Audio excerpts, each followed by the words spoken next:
Lesson 28. Above all else, I want to see things differently. Today we are really giving specific application to the idea for yesterday.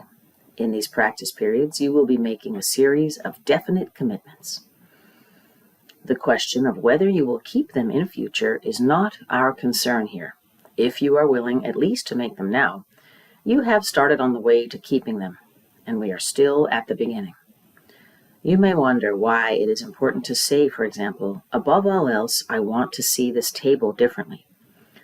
In itself, it is not important at all. Yet, what is it by itself? And what does in itself mean? You see a lot of separate things about you, which really means you are not seeing at all. You either see or not. When you have seen one thing differently, you will see all things differently. The light you will see in any one of them is the same as the light you will see in them all.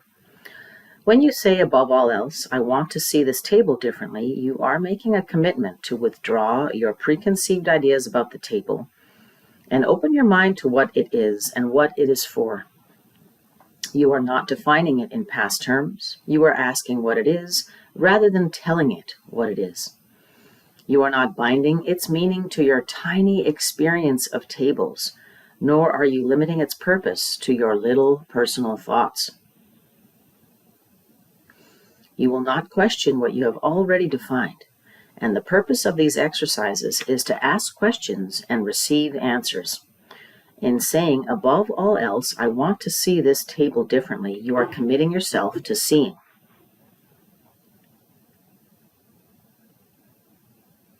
By a commitment, it applies to the table just as much as anything else, neither more or less. It is not an exclusive commitment.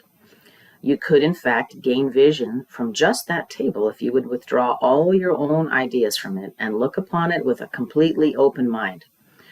It has something to show you, something beautiful and clean and of infinite value, full of happiness and hope. Hidden under all your ideas about it is its real purpose, the purpose it shares with all the universe.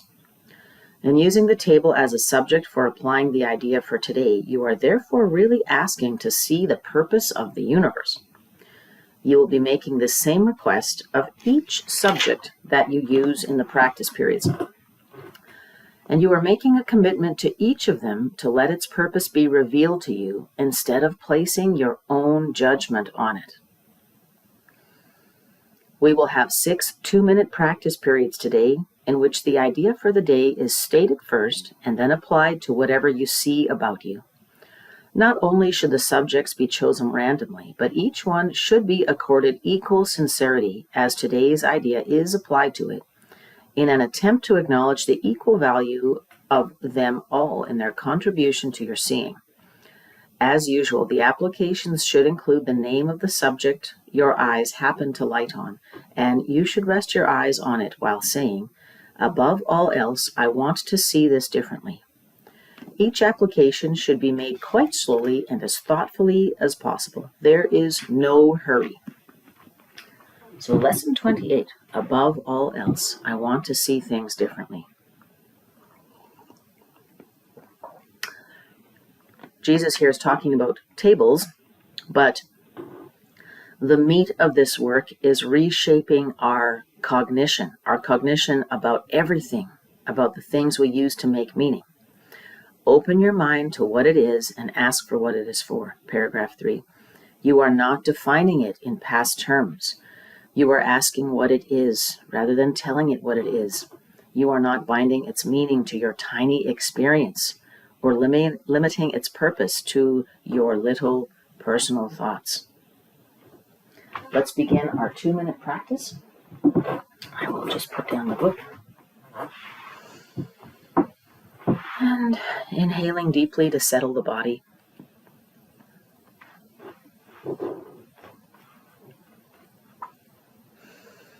Noticing the rise and fall of the torso, the feet planted on the ground, the hands on the lap. Above all else, I want to see things differently. With eyes open, let's circulate at random through our practice room.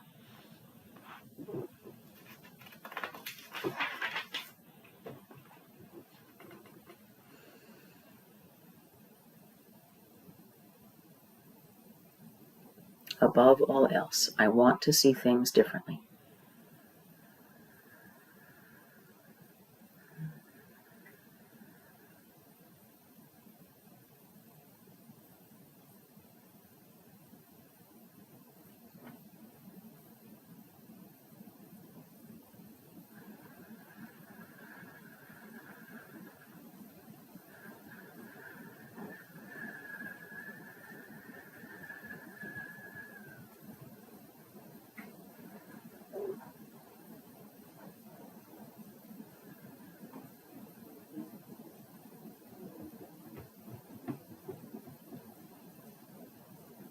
And just taking a step back into our metacognition, observing how we think.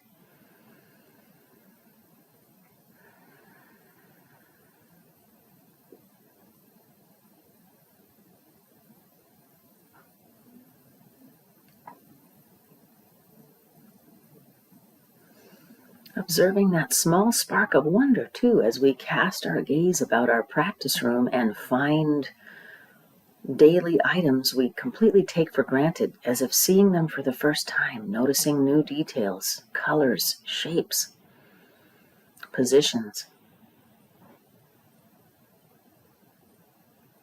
Taking nothing for granted. Above all else, I want to see things differently. Lesson 28. We are invited to do this 5 more times for 2 minutes during the day. I invite you to set your alarms.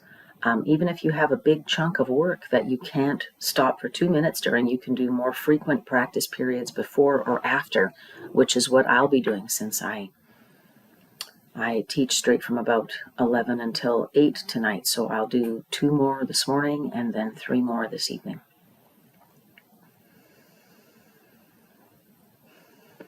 Thank you for joining with me today. It is my honor to be with you in this celebration of the daily workbook of A Course in Miracles.